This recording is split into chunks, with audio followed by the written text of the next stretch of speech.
La lettre aux Romains. Voilà la plus longue des lettres de Paul. Elle a la particularité de s'adresser à une communauté, celle de Rome, que Paul n'a encore jamais rencontrée, même s'il en connaît quelques membres. Nous y trouvons un exposé large et complexe de l'évangile de Dieu. Bonne nouvelle pour tous, juifs et non-juifs. Après de chaleureuses salutations, l'ouverture de la lettre aux Romains, chapitre 1, 17, donne l'idée principale de la lettre. La bonne nouvelle révèle comment Dieu rend les humains justes devant lui. Cette justice vient par la foi. La suite se déploie en trois grands développements et une exhortation. Le premier développement affirme que l'humanité tout entière est enfermée dans le péché, 1 18 4 25. Elle aussi tout entière appelée à répondre par la foi au don de Dieu qui la rend juste.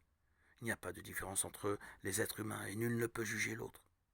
La justice a été révélée par la fidélité de Jésus-Christ crucifié. Le deuxième développement est consacré à la vie qui triomphe de la mort. Chapitre 5, 8. Animée par l'espérance soutenue par la force de l'esprit, la vie chrétienne se déroule entre le don reçu et un combat à mener contre le péché et la mort. Les forces du mal sont vaincues par le Christ, mais encore actives. Paul conclut par un magnifique chant de reconnaissance à l'amour du Christ pour nous. Dans la troisième partie, Paul aborde avec douleur la question de ses frères et sœurs juifs qui n'ont pas cru en Jésus-Christ. Chapitre 9, 11. Il affirme avec force que Dieu ne peut pas revenir sur les promesses qu'il leur a faites. Le peuple juif reste le peuple choisi et aimé. D'ailleurs, son refus a permis la foi des non-juifs. Devant les chemins incompréhensibles de Dieu, Paul s'incline. Vient alors une longue exhortation qui invite à une obéissance joyeuse à Dieu. 12, 1, 15, 13. Dans l'union avec le Christ, la vie chrétienne transforme chacun. Elle culmine dans l'amour du prochain et dans ce cri.